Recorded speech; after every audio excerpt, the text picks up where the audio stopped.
shall reflect on the life of Blessed Carlos Manuel Rodriguez Santiago.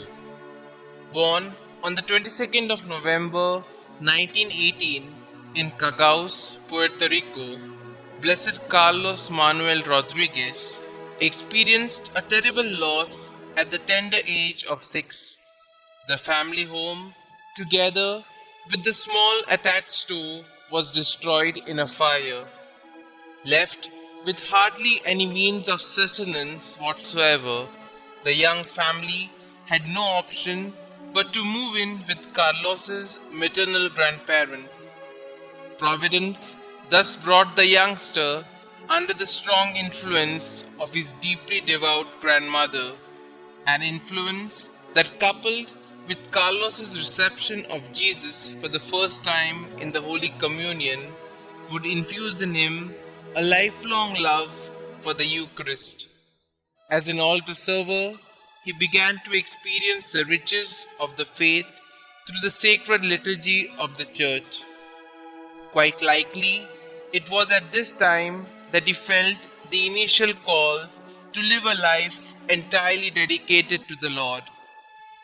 Early on in his high school, he experienced the first symptoms of what would later be diagnosed as ulcerative colitis, a severe gastrointestinal disorder. This illness would cause him much suffering for the rest of his life, even hindering his pursuit of a bachelor's degree at the University of Puerto Rico in Rio Piedras. Nevertheless, on the other hand, it never undermined his commitment to Christ and the Church, and on the other, the end of formal education in no way marred his growth as a human person, for he was a voracious reader whose interests ranged from art to philosophy and from science to religion. He even learned to play the organ for the sacred music he was by then busy promoting.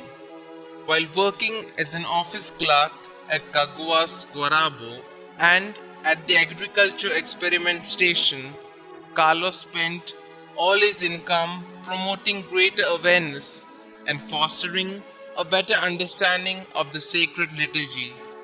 Using articles on liturgical subjects, which he himself translated and edited, Carlos began publishing Liturgy and Christian Culture. He organized, along with Father McWilliams in Caguas, a liturgy circle. In 1948, along with Father McGeown, he formed the Te Deum Laudamus choir. What is more, he was able to achieve his desire to make Christ known among the professors and students too. As his disciples grew in number, Charlie, as he was fondly called, moved with them into the Catholic University Center and set up another liturgy circle.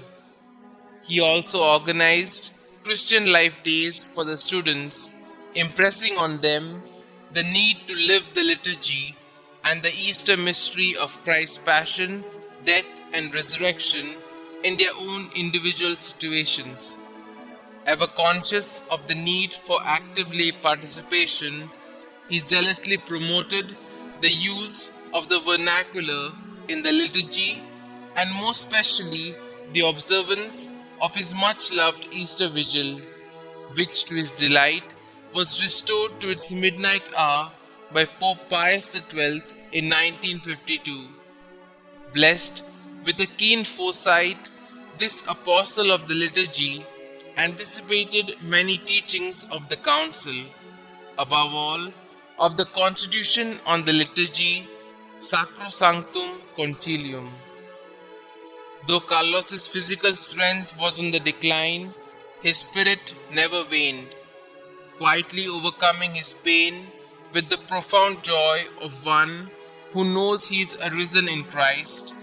He demonstrated by the way of example what it means to be joyful and to live the joy and hope that Christ brought with his resurrection.